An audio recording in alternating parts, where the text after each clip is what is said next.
Солнышко наше, малышка. Привет, наша любимая кровинка. Тихо, не трясите человека, не трясите человека. Привет, наша любимая. Надька, реви просто, реви нас. Это было не задержание, это было похищение. Я, как положено, приехала, как всем нам разрешено законом и Конституцией освещать встречу делегатов будущего Всебелорусского народного собрания. Мне не позволили пройти как журналисту, несмотря на то, что я предоставила документы, объяснив это тем, что я не была зарегистрирована заранее у организаторов. И поэтому я спросила, могу ли я зарегистрироваться на месте. Мне сказали, подождите. И мое ожидание закончилось похищением. Через минут примерно 10 меня попросили выйти. Я видела, как проходили все делегаты, включая известных личностей, которых я называла на суде.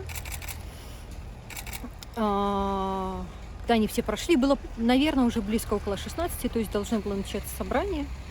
Меня охранник-консьерж, я не знаю, как его правильно назвать, попросил выйти, но как только я развернулась, я открыла дверь, услышала тяжелые шаги, было понятно, что кто-то бежит. Я обернулась и увидела два двухметровых, одетых в черное человека. Я не знаю, были ли у них опознавательные знаки или нет, потому что они на крыльце перегородили мне дорогу. Я смотрела им в грудь. Единственное, что я успела сказать, да ладно. И потом я сказала, что я журналист, и попыталась достать бейджи или телефон, хоть что-нибудь. На меня стали со всех сторон, ну, их было двое, не со всех, с двух сторон орать, чтобы я не засовывала руки в карманы, никаких телефонов, ничего. Поэтому я просто подняла руки перед оккупантами, и меня провели в подъехавший очень вовремя серый микроавтобус. Никто ничего не объяснял. Мы приехали в Ленинское РУВД. На мои вопросы, на каком основании я там нахожусь, мне ничего не объясняли. И до примерно половины седьмого я понятия не имела, что я там делаю. Условия содержания, ну, это средневековье. У нас было 12 человек на 5-местную камеру. 6 было женщин пенсионного возраста, некоторые с хроническими заболеваниями.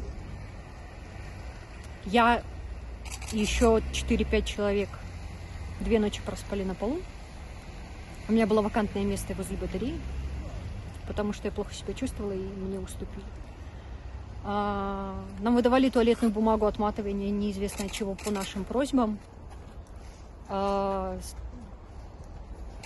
Периодически выдавали мыло, если мы очень сильно просили.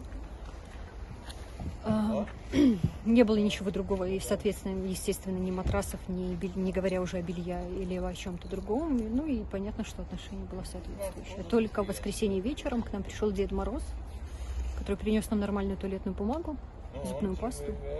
Дед Мороз это кто? Мы назвали его Дед Морозом, но это один из сотрудников, видимо, один из начальников.